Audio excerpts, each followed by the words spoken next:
ગોંડલ નાગરિક બેંકની ચૂંટણી આગામી તારીખ 15 યોજાનાર છે, ત્યારે રાજકીય માથાઓએ ઉમેદવારી કરતા માહોલ ગરમાયો છે.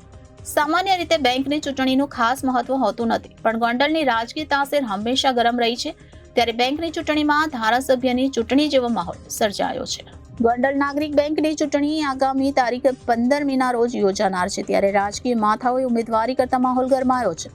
સામાન્ય રીતે બેંકની ચૂંટણીનું ખાસ મહત્વ હોતું નથી, પણ ગોંડલની રાજકીય તાસીર હંમેશા ગરમ રહી છે. ત્યારે બેંકની ચૂંટણીમાં ધારાસભ્યની ચૂંટણી જેવો માહોલ સર્જાયો છે.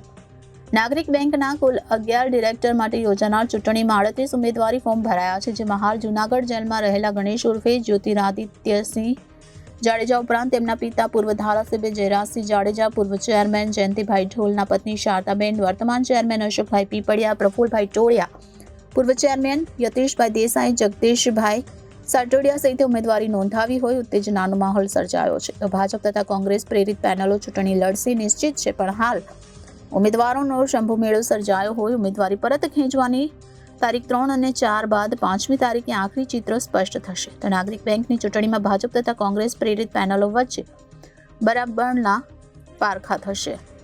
તો ગોંડલ નાગરિક સહકારી બેંકની તારીખ 15 સપ્ટેમ્બરના યોજાઈ રહેલ ચૂંટણીમાં રાજકીય અગ્રણીઓ મેદાનમાં ઉતર્યા છે. બેંકના 11 ડિરેક્ટરોની યોજાઈ રહેલ ચૂંટણીમાં 38 ઉમેદવારી ફોર્મ ભરાયા છે.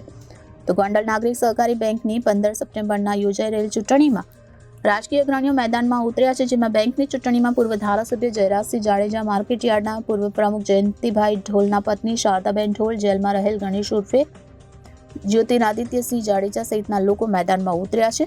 અને ચૂંટણીમાં ઉમેદવારી પત્રો પરત ખેંચવાની છેલ્લી તારીખ 5 હોવાની સાથે આગામી દિવસોમાં ચિત્ર સ્પષ્ટ થશે.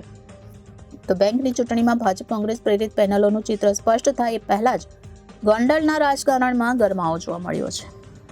Bureau report Janadesh news, Gondal.